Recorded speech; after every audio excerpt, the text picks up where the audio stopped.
हाय, मैं सहर और आ गई हूँ आज की कहानी आप सबके लिए लेकर। कीप टॉकिंग विद सहर में, क्योंकि बातों से ही तो बात बनती है।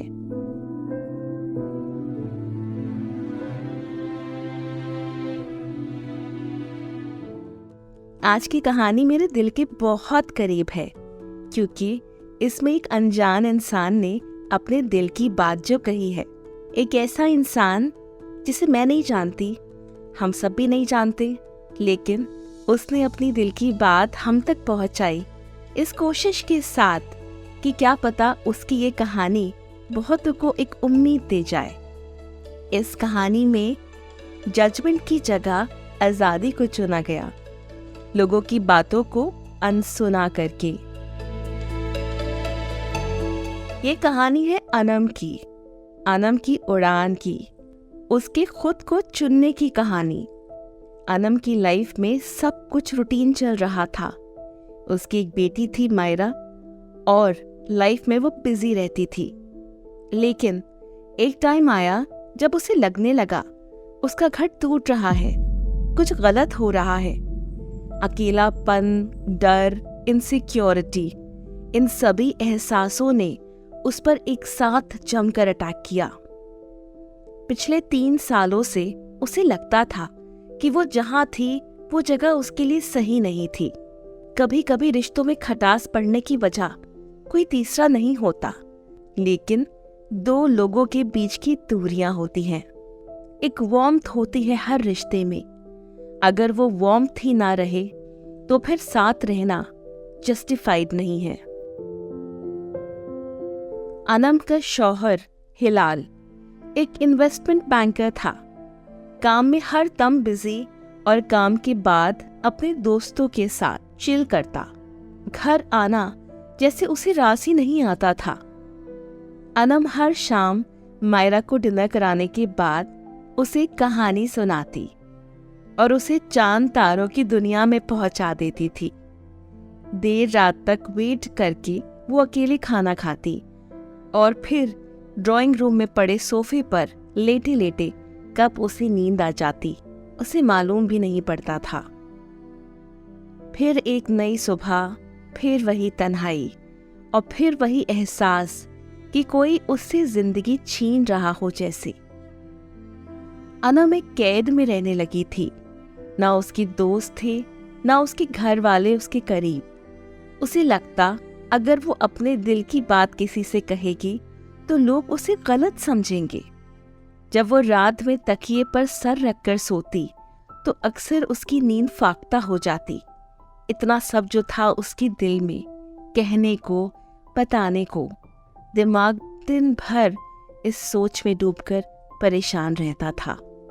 आज के वक्त उसकी जिंदगी में कुछ नहीं था मायरा के सिवाय, और वो अक्सर प्यार के एहसास को तड़पती। वो प्यार जो उसे इतने सालों में हासिल ही नहीं हुआ था। अनम और हिलाल की शादी हिलाल की जॉब लगते साथ ही हुई थी। अनम ने उस वक्त 12th पास किया था। उसे मालूम नहीं था शादी और शादी के बाद की जिंदगी एक लड़की को कैसे बदलती है, अच्छे और बुरे दोनों मायनों में। हिलाल ने अपनी जिंदगी को जीना या फिर एंजॉय करना शुरू भी नहीं किया था। मेट्रो में जॉब और चकाचौंध भरी जिंदगी, करियर लैडर वो काफी जल्दी जल्दी चढ़ रहा था और उसे अपनी मैरिड लाइफ जैसे थोपी हुई लगती। वो मायरा और अनम की जिम्मेदारी से एकदम दूर रहता और अपने ज्यादातर दोस्तों को ये इम्प्रेशन देता कि वो मैरिड नहीं, सिंगल था। हिलाल आज भी एक सिंगल लाइफ जीता था और उसे पड़ी नहीं थी जल्दी घर आने की या फिर कॉल करके पूछने की कि घर में मायरा और अनम साथ खैरियत से थे। अनम बस जी रही थी इस उम्मीद के साथ कि उसके इमोशंस को हिलाल के दिल में थोड़ी जगह जरूर मिलेगी, लेकिन ऐसा कुछ नहीं होता। दिन गुजर रहे थे और साल भी। इस बीच अनम ने सोचा कैसे खुद को बिजी रखा जाए। अनम का सबसे बड़ा हुनर था कपड़े सिलना। बचपन में वो अपने गुड्डे गुड़ियों के कपड़े सिला करती थी। उसने ये हुनर अपनी माँ से सीखा था। अनम ने अपने खालीपन को अपने इस हुनर से हल्के हल्के रिप्लेस करना शुरू करा। कई दिन वो सोचती रहती, लेकिन उसे कुछ नहीं हो पाता। फिर उसने मायरा की ड्रेसेस सिलना और डिज़ाइन करना शुरू करी।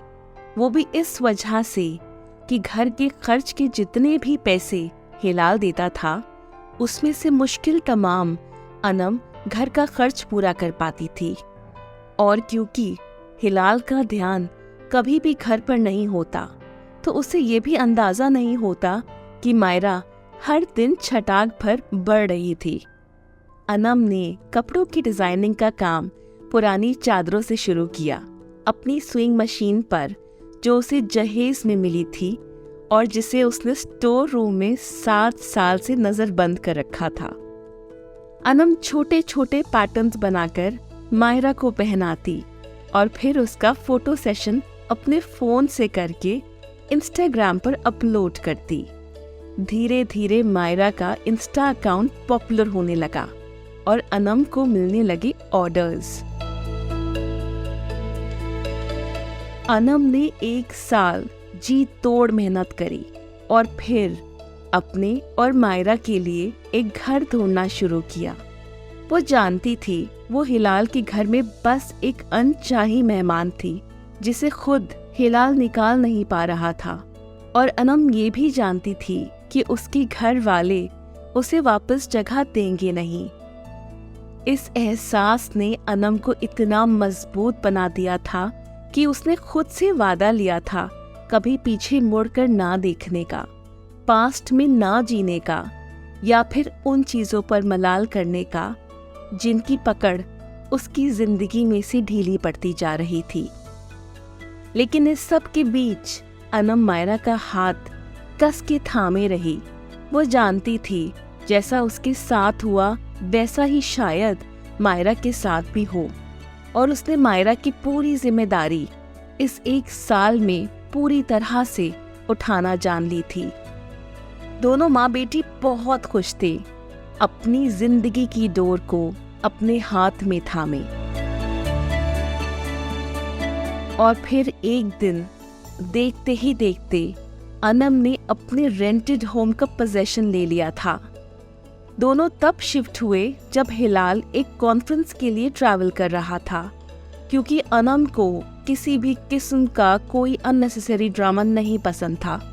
वो खामोश थी इतने साल, और आगे भी वो इस किस्से को लेकर खामोश ही रहना चाहती थी।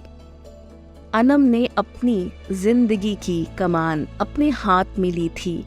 ना किसी को कोई जवाब, ना खुद से कोई सवाल। वो आगे बढ़ चुकी थी, या फिर सही मायनों में कहा जाए तो वो अडल्ट हो चुकी थी। अपने पैरों पर फाइनली खड़ी हो चुकी थी।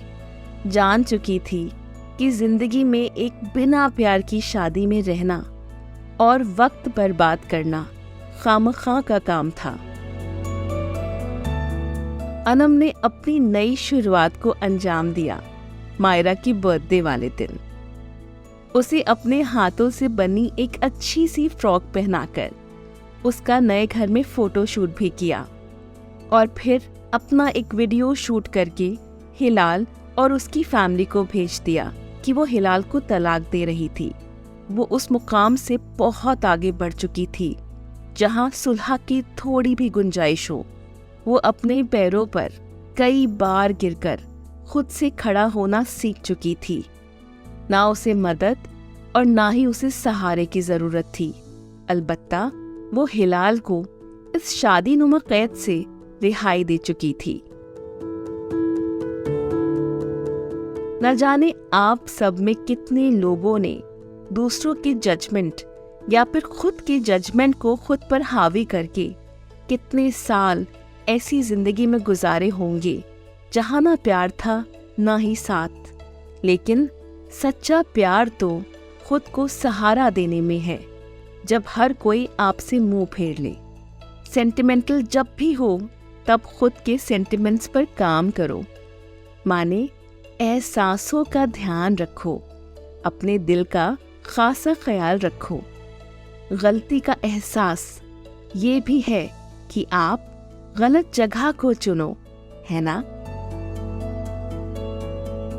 कहते हैं ना, वो गलती सबसे बड़ी गलती है जिसके गलत होने का एहसास तक ना हो। और इस गलती को समझकर, इसका सॉल्यूशन ढूंढकर अनम अपनी जिंदगी में बहुत आगे बढ़ चुकी थी। इसी के साथ कल होगी फिर मुलाकात एक नए नायाब एहसासों से भरे किस्से के साथ। कीप टॉकिंग विद सहर में, क्योंकि बातों से ही तो बात बनती है।